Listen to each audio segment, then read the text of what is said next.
Hey everyone, welcome and welcome back to the channel. आपके लिए एक गुड न्यूज़ ये है कि आपके एंट्रेंस एग्ज़ाम के फॉर्म आ चुके हैं सी नेट के लिए, और आज यानी कि 25 अप्रैल से भरे जाएंगे फॉर्म। तो आप लोग जल्दी जल्दी अप्लाई कर लीजिए, क्योंकि ज़्यादा टाइम नहीं दिया गया है। 29 लास्ट डेट है अप्लाई करने के लिए, और जो आपकी एंट्रेंस एग्ज़ाम की डेट है वो बढ़ चुकी है। चलिए देखते हैं। तो आपका एप्लीकेशन फॉर्म आ चुका है आज 25 अप्रैल को, थर्सडे को, और लास्ट डेट एप्लीकेशन फॉर्म की 29 में है। 6 बजे तक शाम को आप अप्लाई कर सकते हैं। और आपका जो एडमिट कार्ड मिलेगा वो 5 जून को एडमिट कार्ड आ जाएगा वेबसाइट पे। और एंट्रेंस एग्ज़ाम की डेट जो है वो आपकी एक्सटेंड हो चुकी है, यानी कि 14 जून को आपका एंट्रेंस एग्ज़ाम है, फ्राइडे को। और आपका एंट्रेंस एग्ज़ाम होगा कहाँ पे और रिज़ल्ट कब आएगा, ये सारी चीज़ें आपको बाद में वेबसाइट पे अवेलेबल होंगी।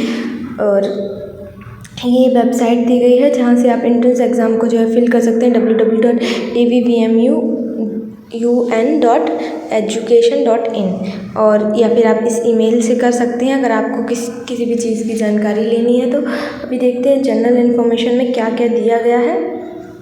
तो जो Atal Bihari Vajpayee medical university UP Lucknow AVVMU is conducting the common nursing entrance test C net for admission BSc nursing 4 year for academic session 2024-2025 for all government and private nursing college. जो भी कॉलेज AVVMU से affiliated हैं उन सब में आपको admission मिलेगा इसी एंट्रेंस एग्ज़ाम के थ्रू।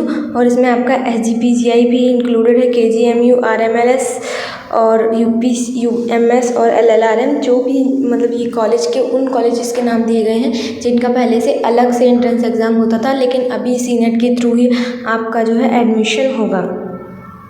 और क्या लिखा है यहाँ पे, all admission in BSc nursing course in the above institutions university for academic session 2024-2025 will be done through this common entrance test only. तो और इसमें दिया गया है कि आपका ये एंट्रेंस जो टेस्ट है वो कहाँ कहाँ होगा।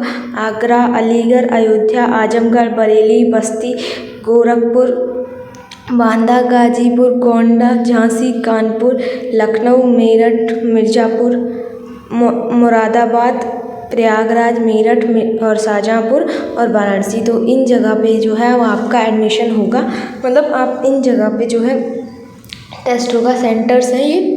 और ये आपका जो एंट्रेंस एग्ज़ाम है ये दोनों लैंग्वेज में होगा। तो अभी ये कंफर्म हो गया है कि आपका एंट्रेंस एग्ज़ाम हिंदी और इंग्लिश दोनों में आ सकता है। तो मतलब आ सकता है कि दोनों में ही आएगा। तो आप लोग अपनी प्रिपरेशन अपने हिसाब से आप कर सकते हैं। हिंदी में पढ़ना चाहें तो हिंदी में पढ़िए, इंग्लिश में पढ़ना चाहें तो इंग्लिश में पढ़िए। नेक्स्ट ये है कि आपका जो एंट्रेंस एग्ज़ाम है वो आपको फॉर्म कैसे फिल करना है, केवल ऑनलाइन से ही ये फिल हो सकता है। देख लेते हैं इंपॉर्टेंट इन्फॉर्मेशन में क्या क्या दिया गया है।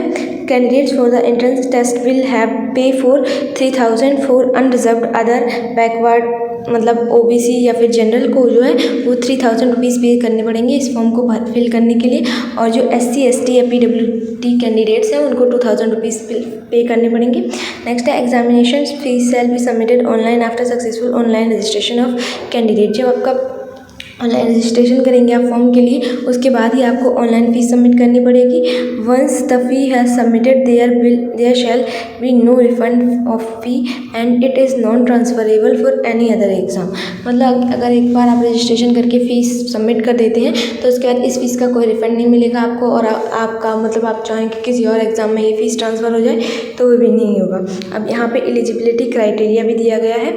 एज कितनी होनी चाहिए, minimum age for admission is 17 years on और बिफोर 31 दिसंबर 2024। मतलब आपके 31 दिसंबर 2024 से पहले जो है मतलब तक या फिर उससे पहले आपकी एज 70 ईयर्स होनी चाहिए। क्वालिफिकेशन क्या दी गई है, minimum candidates with science who has passed qualifying 12th standard examination 10+2 must have obtained minimum 45% marks in physics, chemistry and biology taken together and passed in English individually any recognized board। मतलब किसी भी recognised board से आपको PC भी होना चाहिए subject में और इंग्लिश भी होना चाहिए उसमें। In respect of candidates belonging to SC ST OBC, the marks obtained in physics, chemistry and biology taken together shall be 40% instead of 45% for general category।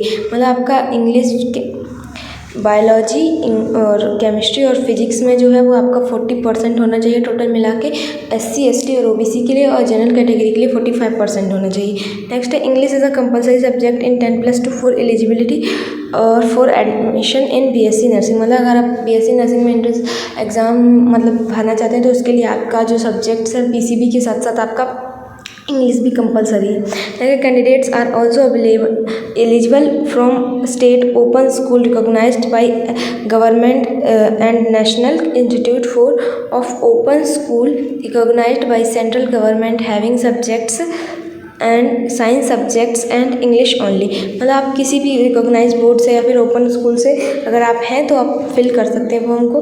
Next colour blind candidates are eligible provided that colour corrective contact lens and spectacles worn by such candidates. अगर कोई candidate colour blind है तो वो जो colour collecting आपके contact है या फिर लेंसेज जो हैं वो आप पहन के जा सकते हैं। नेक्स्ट है the selection of candidates will be subject to medical fitness. No selected candidate will be permitted to join the course unless declared medically fit and by medical board constituted by government medical college or district CMO। मतलब आपको admission तब तक नहीं मिलेगा जब तक आपके पास आपका एक मेडिकल सर्टिफिकेट नहीं होगा जिसमें लिखा होगा कि आप एक फिट है। तो वो तो आपका एडमिशन के बाद भी बन जाता है, मतलब आप एंट्रेंस एग्ज़ाम क्लियर कर लो उसके बाद वो कॉलेज ही बनवा देता है, ऐसी कोई उससे दिक्कत नहीं है। और इसमें लिखा है कि married candidates are also eligible, मतलब जिन लोग की शादी हो चुकी है वो लोग भी ये फॉर्म भर सकते हैं। बाकी आप बस इतना जान लीजिए कि जो आपका फॉर्म आ चुका है जल्दी से जल्दी फॉर्म भर लीजिए क्योंकि डेट जो है वो 29 तक ही है और पेपर दोनों लैंग्वेजेस में आने वाला है, तो अभी इतनी ज़्यादा दिक्कत नहीं है। बट एक चीज़ है कि जब पेपर दोनों लैंग्वेज में आ रहा है तो आपकी कट ऑफ बढ़ेगी ही बढ़ेगी, क्योंकि जो हिंदी मीडियम के स्टूडेंट्स थे जो इतना अच्छा स्कोर नहीं कर पा रहे थे, अभी जो है वो लैंग्वेज हो गया है पेपर बाईलैंग्वेज, तो फिर ज़्यादा कैंडिडेट्स फॉर्म फिल करेंगे। तो अच्छे से प्रिपरेशन करते रहिए। Thank you.